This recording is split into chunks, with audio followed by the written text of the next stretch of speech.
Mangaral hindi lamang sa salita, kundi sa pamamagitan ng isang banal na pamumuhay.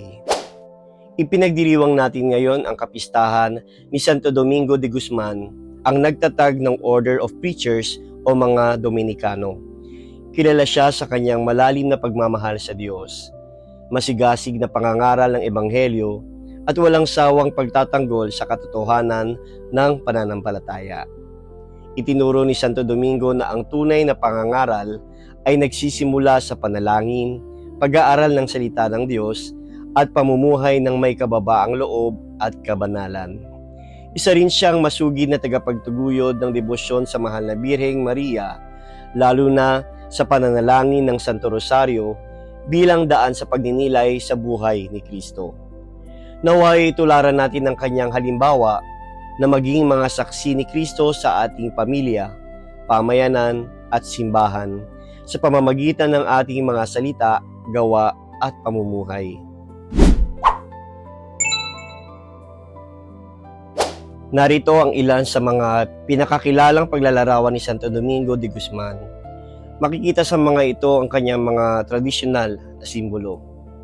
Puting habit at itim na kapa. Ito ang kasuotan ng mga Dominikano. Ang aklat, sumasagisag sa pangangaral at pag-aaral ng salita ng Diyos.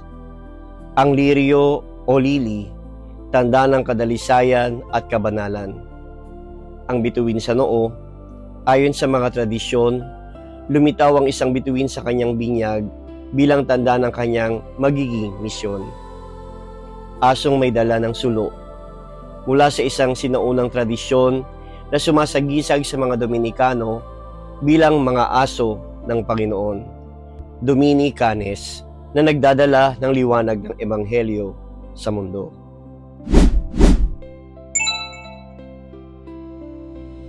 O Santo Domingo, masigasig na mangangaral ng katotohanan at tapat na lingkod ni Kristo, ipanalangin mo kami upang manatili kaming matatag sa aming pananampalataya at maging mga tunay na tagapaghatid ng pag-ibig at ebanghelyo sa mundo.